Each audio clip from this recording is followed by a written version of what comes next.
महाभारताचे युद्ध जिंकल्यावर पांडवांनी सुमारे 36 वर्षे हस्तिनापूरवर राज्य केले. पण त्यानंतर त्यांच्यासोबत खूप साऱ्या वाईट गोष्टी घडू लागल्या. गांधारीच्या शापामुळे आणि इतर कारणांमुळे यादव वंशाचा नाश झाला.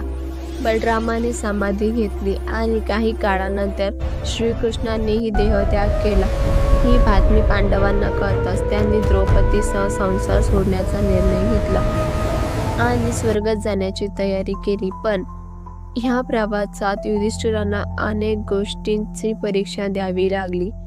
स्वर्गयात्रेला निघण्यापूर्वी युधिष्ठिरांनी युयुत्सीला राज्याची जबाबदारी दिली आणि अभिमन्यूचा पुत्र परीक्षित याचा राज्याभिषेक केला. त्यानंतर पांडव आणि द्रौपदी यांनी वस्त्र धारण केली आणि प्रवासाला सुरुवात केली. हस्तिनापूर सोडल्यानंतर त्यांच्या मागे एक कुत्रा चालू लागला.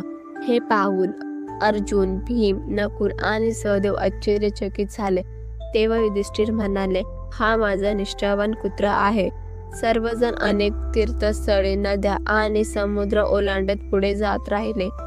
प्रवासाच्या शेवटच्या टप्प्यात अर्जुन अजूनही आपल्या गांडीव धनुष्याचा मोह सोडू शकला नाही. त्यामुळे अग्निदेव प्रकट झाले आणि अर्जुनाला धनुष्य व अक्षय बाणाचा त्याग करायला सांगितले. नाईलाजाने अर्जुनने तो त्याग केला.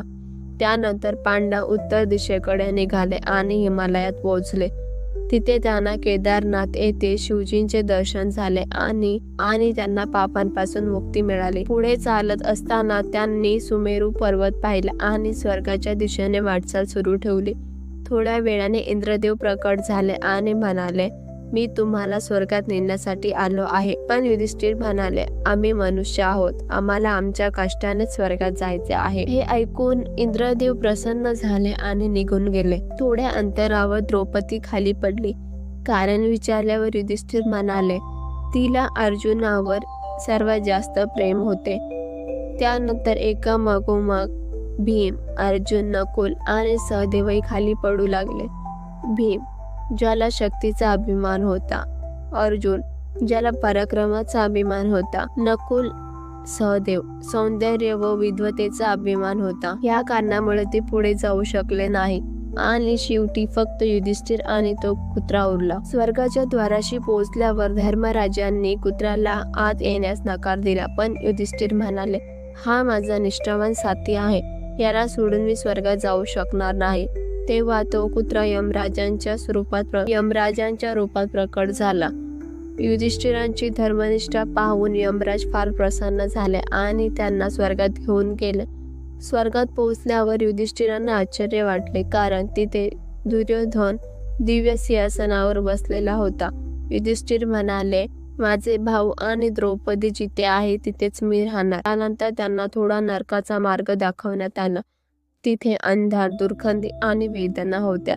तिथे त्यांच्या भावांचे आवाज ऐकू आले. युधिष्ठिर म्हणाले, माझ्या इथे थांबण्याने जर त्यांना दिलासा भेटत असेल तर मी इथेच राहीन. तेवढ्यात सर्व अंधार नाहीसा झाला. इंद्रदेवाने सांगितले, तू कधी अर्धसत्य बोललास म्हणून तुला नरक दर्शन घडले.